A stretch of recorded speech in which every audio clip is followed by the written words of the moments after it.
Hi Parappanangadi, അസ്സലാമലൈക്കും.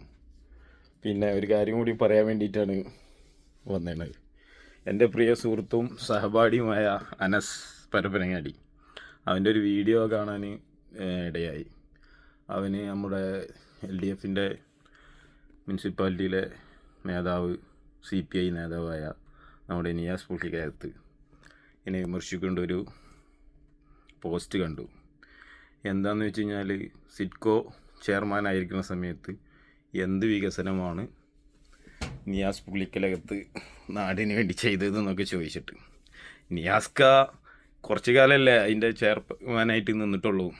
പിന്നെ അത് പോട്ടെ, അത് വേറെ ചോദിക്കാം നമുക്ക്.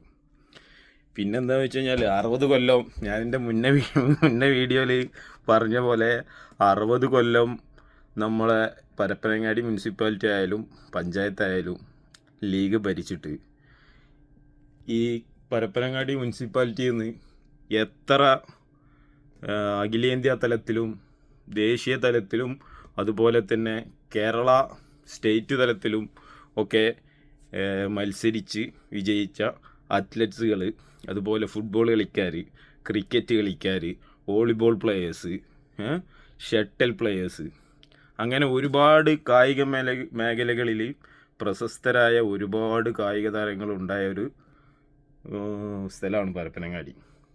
അവിടെ കായിക താരങ്ങളുടെ വികസനത്തിനും അവരുടെ പ്രാക്ടീസിനും വേണ്ടി പരപ്പനങ്ങാടി മുനിസിപ്പാലിറ്റി എന്താണ് ചെയ്തിട്ടുള്ളത്? എന്തെങ്കിലും ഒരു കാര്യം ചെയ്തിട്ടുണ്ടോ? അവർക്ക് പ്രാക്ടീസ് ചെയ്യാൻ ഒരു ഗ്രൗണ്ട്, അല്ലെങ്കിൽ അത്ലറ്റിസ്റ്റുകളാണെങ്കിൽ അവർക്ക് ഓടാനുള്ള ഒരു ട്രാക്ക്, ക്രിക്കറ്റ് കളിക്കുന്ന ആളുകളാണെങ്കിൽ അവർക്കൊരു ക്രിക്കറ്റ് കളിക്കാനൊരു സ്ഥലം, ഫുട്ബോൾ അങ്ങനെ. ഈ പരപ്പനങ്ങാടിയിലുള്ള ഒരു സ്റ്റേഡിയത്തിൻ്റെ, മുനിസിപ്പൽ സ്റ്റേഡിയത്തിൻ്റെ അവസ്ഥ എന്താണ്? വളരെ ശോചനീയമായിട്ടാണ് പരപ്പനങ്ങാടി സ്റ്റേഡിയം ഉള്ളത്. അവിടെ കന്ന് കച്ചവടം നടക്കുന്ന ഒരു സ്ഥലമായി മാറിയിരിക്കണം ഇപ്പോൾ.